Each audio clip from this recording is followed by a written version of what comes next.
Hey, what's up? Consider this part two or a continuation of the last video that I set out discussing an interesting perspective on the use of machines. And obviously, like I always do, I leave things out and people interpret it how they want. It's very annoying, and I'm just not very good at getting my point across to people that really don't have the same perspective to begin with. So what did I do? I left out, really what does macro qualities mean? So I am not at all interested in using machines to get stronger, more endurance, etc. Those are all I consider micro qualities. And the macro qualities are high mass of endocrine glands, proliferation of T cells, a sport-specific heart, and high oxidative function of all type 1 and type 2 fibers. These are things I've learned from Val Nasetikian. These are things that are probably consistent across all physical performers. Doesn't even have to be athletes. Anyone that uses their body or anyone that has to operate under stress.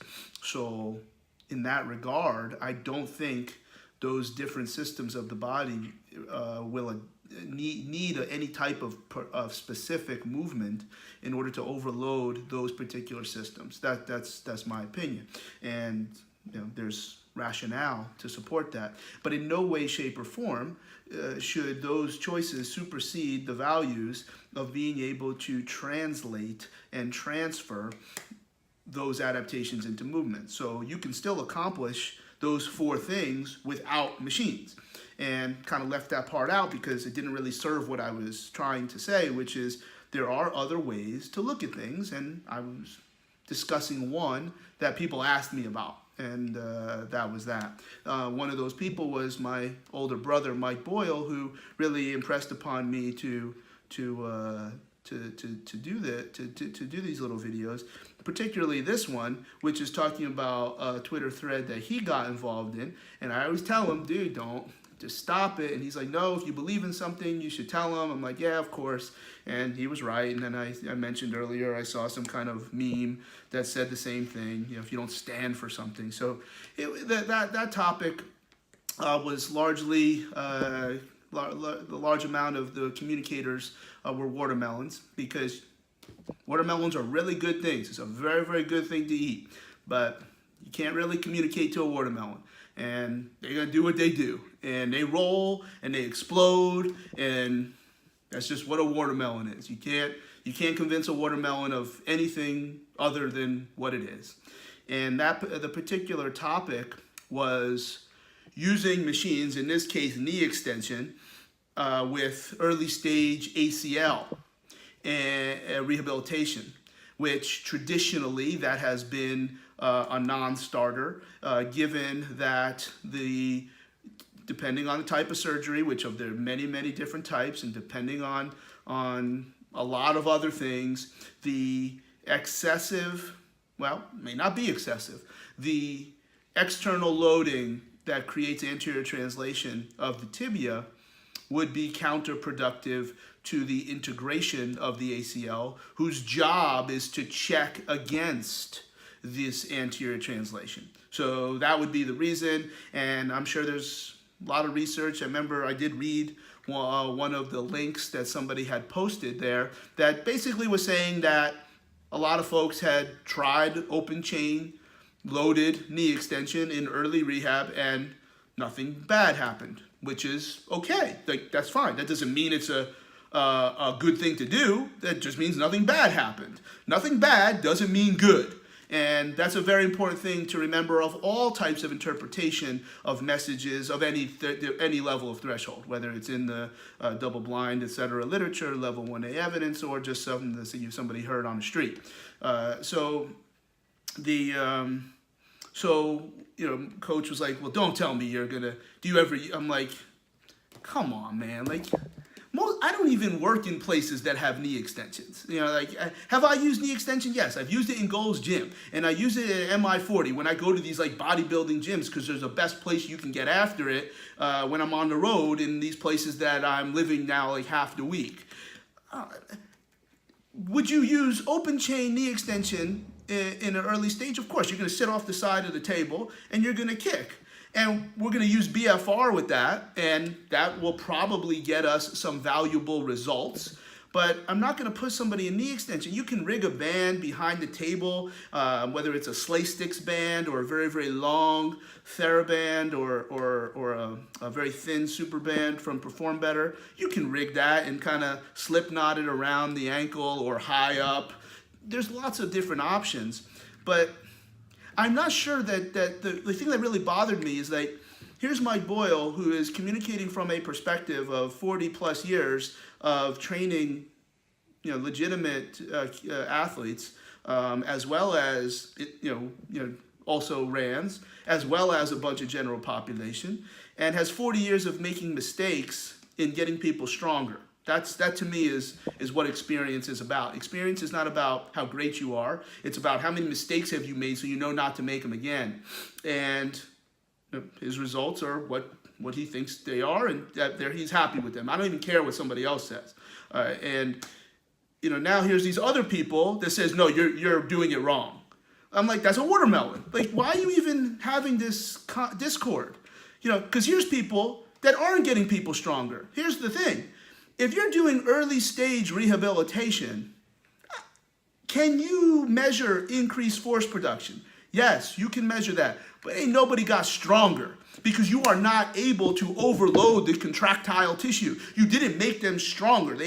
You actually just probably removed something that was deleterious for the force production that they could produce. So that's number one. That's why, you're not getting people stronger. I'm not interested. I'm not excited about just because nothing bad happens, that now your expertise, which is not 40 years, versus somebody who is 40 years, that's that doesn't move my dial. That's not my threshold of acceptance. And then somebody gave him a hard time, and I knew, I never met the person, but very ardent, evidence-based, and she said something like, how do you know? How do you measure it? He's like, why should I measure? And then it's like, oh my God, like such a stupid conversation. Aside from the fact that you do have other options. How about walking backwards against some kind of load, like a sled or even just a band? When you walk backwards, I think we'll get some significant quad action. How about terminal knee extension, standing? How about Spanish squats? How about getting after, I just had a great conversation with the head athletic trainer of a major Division I school because I'm working with one of their studs. And, what do we do? Well, you got BFR that I already messaged. Like, what gadgets can we use? Well, I'm a big fan of FSM, which isn't necessarily going to make anybody stronger, but is going to remove some of the deleterious impact of being able to demonstrate strength and demonstrate quad contour. But I have a Compex that is from Europe or Canada, where it has higher settings that you can just leave that thing on. And why wouldn't you leave it on? Well, the reason you wouldn't leave it on is probably because you don't work with people long enough, or insurance or whatever. You leave the thing on and take a nap for an hour or so and let this thing do what it does. And when they wake up, you do whatever therapy you're going to do, and then when they want to take a nap again, we can put something else to impact swelling and etc. So there's a lot of constructs that really I don't find that you need open chain knee extension because there are other options. And then I gave them the truth. I said a lot of times I'm seeing people that have had very ineffective rehabilitation process for a very long time, at which point in month 5 and month 6 and they're a mess. I have asked them to do daily knee extension because we have to get ahead. And we are doing that in addition to the things that we would normally do. But that's later in the rehabilitation process. I think we can get what we need with BFR, active motion.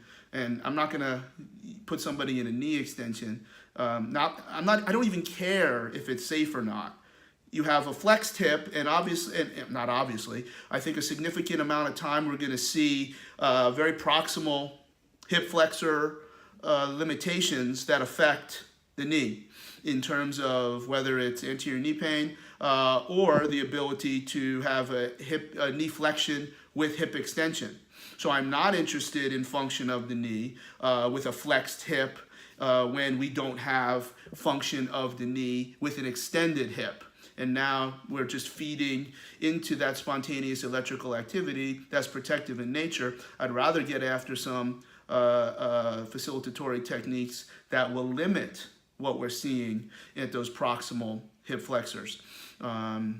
So there's a lot of things but really the conversation, again, what I talked about in the other message was like, I just tried not to get involved. And then maybe this is a political way where now I can just delete comments, which is exactly what I'll do. Because I don't necessarily, the biggest, most important thing to me is like, so what? Like, okay, you do what you want to do. Like, I don't know why we can, because I used to be that person, and I'm so glad that I'm less of that person. Like, just stop. Like it doesn't matter what people do. People are allowed to do differently, and if you should think that you're better than what everybody else is doing. If you don't think you're better than what the other person's doing, then why the hell are you doing it?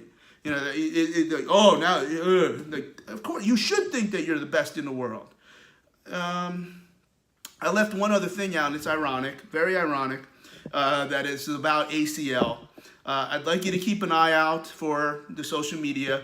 Got another cool video that's going to come out, and I think you'll see how it relates back to training the ACL and how we can fill in some gaps, including what we just talked about in terms of how do we get after the quad and how do we train and how do we progress both in a clinical and in a fitness setting with somebody that has a compromised ACL post-surgical or no longer is compromised but is in the reconditioning phase, and talk a little bit about return to play. So keep an eye out for that little teaser trailer, and then there might be a new addition to T=R+ that I hope you can feel really good about checking out.